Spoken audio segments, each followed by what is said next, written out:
On dit que Paris est la ville lumière.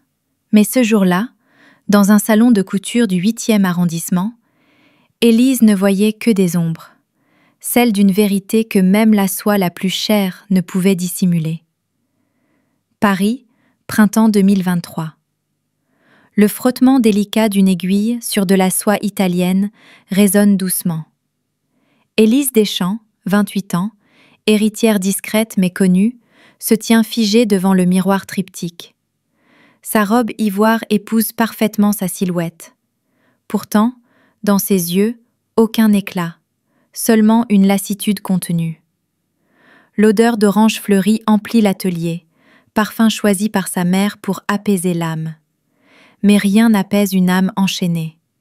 Sylvie entre, impeccable dans son tailleur Chanel, ses cheveux gris perles relevés en un chignon strict. Elle s'arrête derrière sa fille, observe sans émotion. Pas la robe, la femme. La coupe est correcte, murmure-t-elle. Sa voix est douce, presque affectueuse, mais chacun dans la pièce sait qu'elle pique plus que la broche du couturier. Heureusement que tu n'as pas pris de poids, même après cet échec. Élise serre les dents. Elle ne répond pas. Pas ici, pas maintenant. Sylvie s'approche. Sa main bien manucurée se pose sur l'épaule de sa fille. Une pression légère, maîtrisée, un rappel de pouvoir.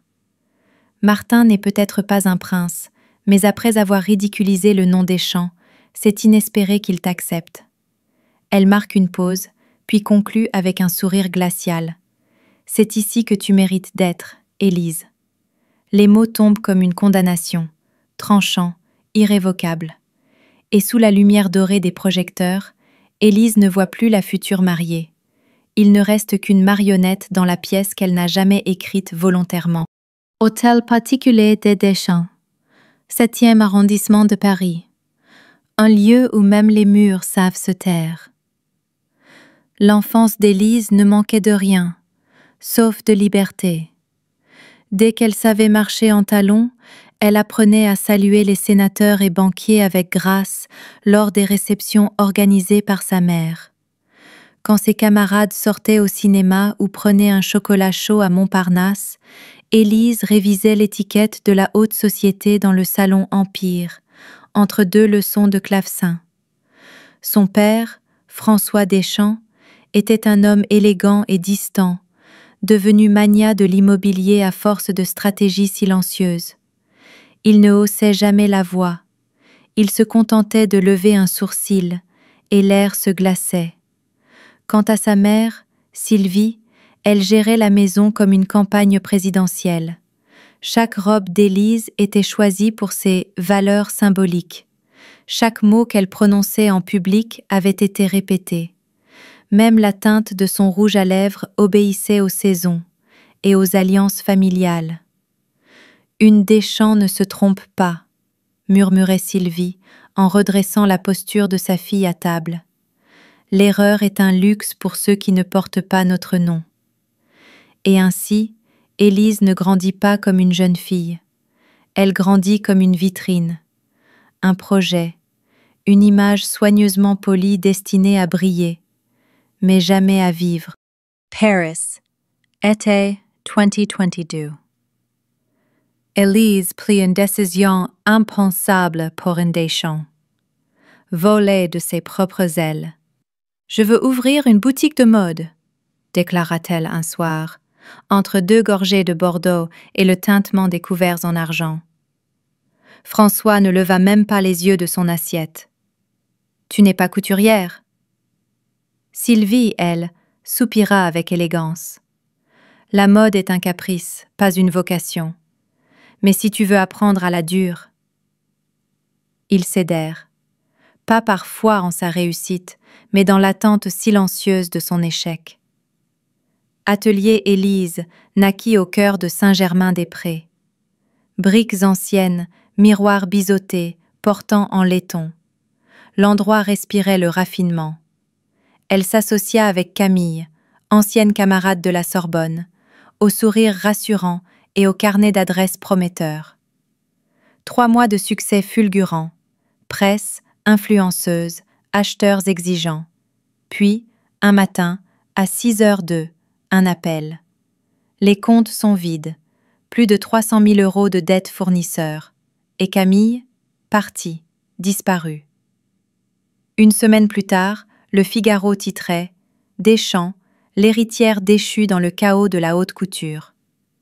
Aucun appel de ses parents, aucune compassion. François fit bloquer tous ses comptes. Sylvie envoya son notaire lui reprendre son appartement.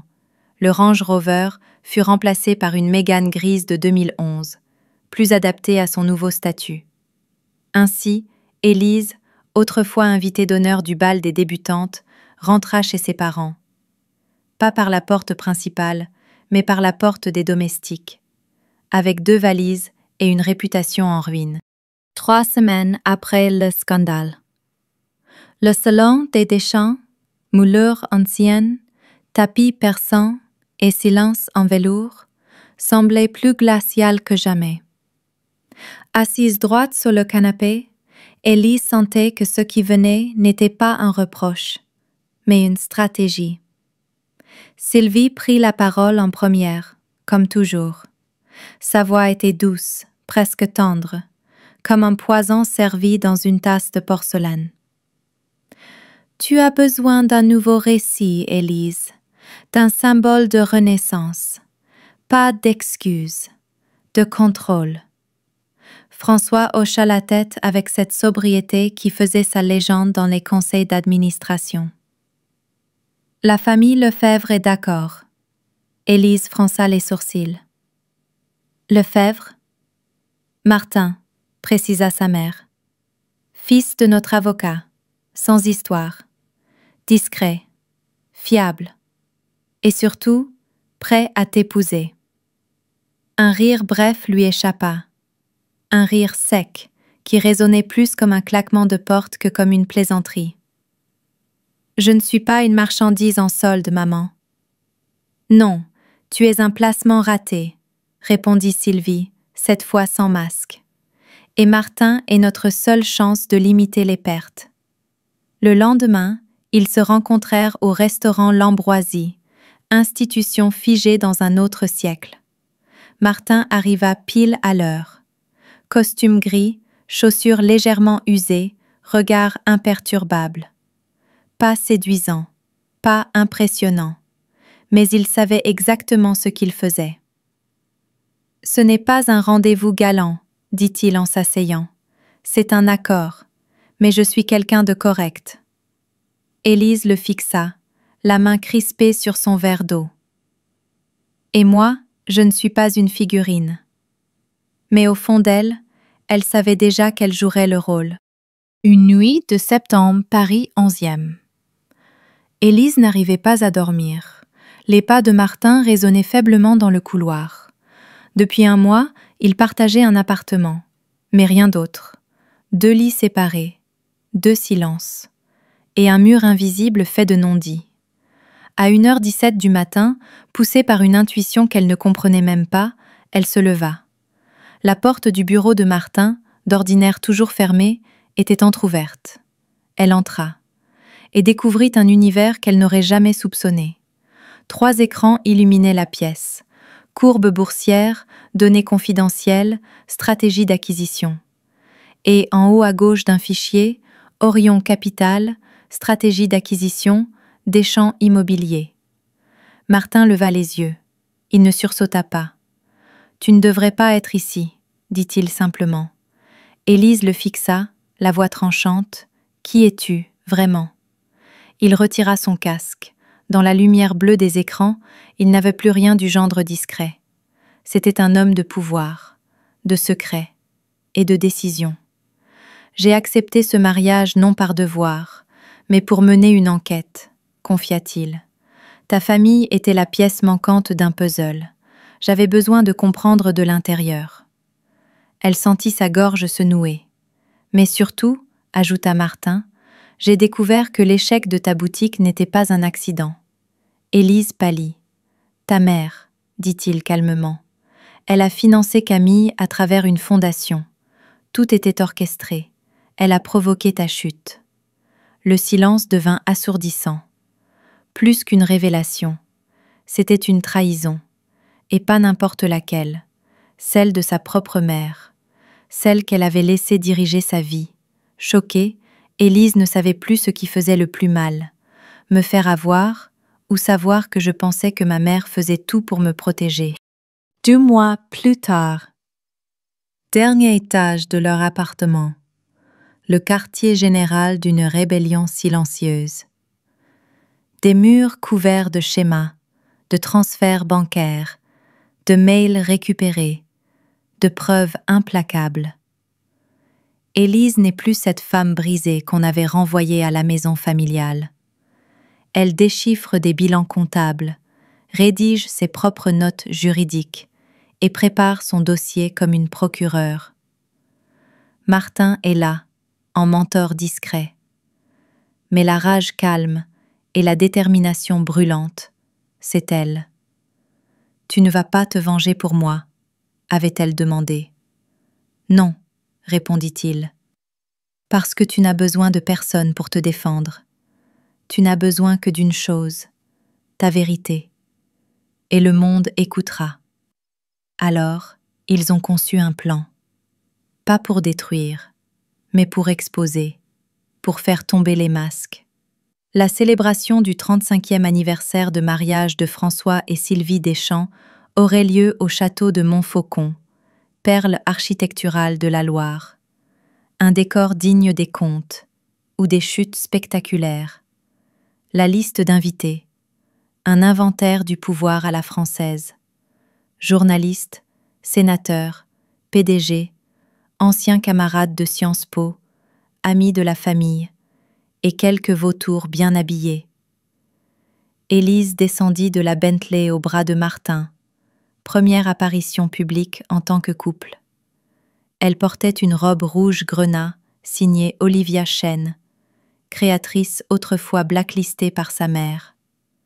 Pas pour séduire, pour provoquer. « Ce soir, murmura-t-elle, ils vont m'écouter. » Martin répondit, calme et certain. « Et ils vont te croire. » Château de Montfaucon, 20 Devon-Saint. Le quatuor à cordes jouait une valse discrète. Des politiciens riaient avec des investisseurs. Les verres de champagne tintaient comme des promesses de surface. Sylvie Deschamps rayonnait au centre de la pièce, telle une souveraine, son maquillage impeccable, son sourire calibré. Puis Élise entra, et la pièce bascula. Sa robe rouge bordeaux fendait la foule comme une déclaration silencieuse. Une robe qui ne demandait pas la permission, une robe qu'on ne portait pas pour plaire, mais pour déranger. Les conversations s'éteignirent, comme happées par sa présence. Sylvie croisa son regard et comprit, trop tard. Martin s'approcha de l'estrade, chuchota. « C'est le moment. » Élise prit le micro. Un silence feutré s'installa, celui des dîners où l'on sent que quelque chose va basculer. Un applaudissement timide, quelques sourires polis. Puis elle parla. Depuis 35 ans, on vante les Deschamps comme un modèle d'élégance, d'unité et d'exemplarité. Elle marqua une pause, son regard balaya la salle. Mais parfois, ce qu'on appelle l'honneur n'est qu'un récit écrit par ceux qui ont peur de la vérité. Les écrans s'allumèrent. Transferts financiers, nom de société offshore, Fondation Sylvie Deschamps, Société Camille Design, mail de William, objectif, saboter la boutique, ordre validé par Madame D. Un murmure se répandit, puis des exclamations étouffées. Sylvie se leva, blême. « Élise, tu vas trop loin. Je vais juste, assez loin pour que l'histoire soit complète. » Les écrans changèrent à nouveau. Visage de Martin, logo Orion Capital, titre de presse. Le milliardaire fantôme révèle son identité. Martin n'est pas qu'un époux. Il est celui qui m'a aidé à reconstruire ce qu'on a tenté de détruire. Et il a cru en moi, quand ma propre famille m'a abandonné. Le silence tomba, dense, coupant. La soirée d'anniversaire devint une soirée de vérité. Paris, 3 semaines après le gala. Le journaux n'avait toujours pas tranché. Une héroïne moderne, titrait Le Monde. Une héritière ingrate, répliquait Le Point. Élise, elle, ne lisait plus. Elle créait. Atelier Écarlate venait de naître dans une ruelle discrète du Marais. Pas de champagne, pas d'influenceurs. Juste du coton bio, des tissus oubliés, des rêves cousus main par une équipe de jeunes talents aussi affamés qu'elle l'avait été un jour. Martin ne lui fit aucun cadeau. Il dépêcha les analystes d'Orion Capital. Ils passèrent au peigne fin le business plan, le modèle économique, les fournisseurs. Quand tout fut validé, il signa. Pas en tant qu'époux, mais en tant qu'investisseur. « Je ne veux pas de privilèges, dit Élise. Tu viens de prouver que tu n'en as pas besoin, répondit-il. Lucie aussi s'émancipa. Elle quitta le cocon doré pour intégrer une école de design à Bordeaux avec une bourse et une chambre de 15 mètres carrés. Fini les robes choisies par maman. Fini les sourires fabriqués. C'est la première fois que je respire sans demander la permission, murmura-t-elle à Élise, un matin, sur une terrasse ensoleillée du Marais. Élise lui prit la main. Deux sœurs, autrefois façonnées comme vitrines familiales, devenues enfin des femmes libres de choisir et de créer. Paris, 1 an après la révélation. Le printemps inondait Montmartre de lumière dorée et de parfums de mimosa. Atelier Écarlate avait franchi son seuil de rentabilité. Lucie brillait à Bordeaux. Élise, elle, réapprenait à sourire, sans se forcer. Ce soir-là, Martin l'emmena sur le toit de leur immeuble, ce toit où tant de silence avait été partagé et tant de doutes transformés en confiance. Sur une table bancale, une petite boîte en bois. À l'intérieur, une bague discrète, en or blanc et pierre de lave. Pas d'obligation, pas de symbolique inutile, dit-il doucement. Mais si toi aussi tu sens que ce que nous avons construit dépasse ce qu'on nous avait imposé, alors choisis-moi, pour de vrai. Élise rit, un rire tendre, sincère. Alors ce ne sera pas un mariage de famille, ce sera un mariage de liberté, répondit-elle. Le mariage eut lieu un samedi en fin d'après-midi. Pas de traîne, pas de 300 invités, juste un ciel légèrement rose, un vieux toit en tuiles, une grande table garnie de tartes aux prunes maison, de bouquets de lavande et de 17 âmes choisies. Lucie, en combi-pantalon vert olive, tenait la main de sa sœur. Olivia Chen, devenue directrice artistique, ajusta elle-même le col de la robe minimaliste d'Élise. Pas de discours de Sylvie, mais personne ne le regretta. Quand Martin glissa la bague à son doigt, leurs regards se croisèrent comme au premier jour, mais cette fois sans façade. Juste eux, un homme, une femme, une vérité, et un amour qui n'avait plus besoin de se justifier. Une matinée de juin. Le soleil filtre doucement sur les toits de Montmartre. Élise est assise près de la fenêtre, un carnet sur les genoux. À côté d'elle, Martin relit les projections pour le second atelier d'Atelier Écarlate. Le monde continue, bruyant, rapide, exigeant. Mais en elle, tout est plus clair. Elle pense au chemin parcouru. Fille modèle, façonnée dans un hôtel particulier du 7e, destinée à devenir épouse, pas individu. Puis cette femme, debout face à une salle pleine de regards hautains, disant « Je refuse de me taire ». Elle n'est plus une victime, elle est actrice. Ce mariage, qui fut jadis une punition publique, est devenu une renaissance intime. Lucie lui a envoyé la photo de son tout premier studio, des murs peints à la main, des plantes suspendues, un fauteuil récupéré. Rien d'extravagant, tout d'elle. Élise, elle, prépare la prochaine promotion de stagiaire. Cette fois, pas de CV trié selon les écoles ou les noms de famille. Elle choisira selon le regard, la sincérité et l'instinct. Tu n'as plus besoin qu'on te dise Tu avais raison, lui avait glissé Lucie. Élise avait souri. Parce que je sais que la vérité ne se dit pas, elle se vit. Et c'est cela, son message final. Pas pour les journaux, pas pour le milieu mondain, mais pour celles et ceux qui, un jour, se sont sentis trop différents pour être acceptés.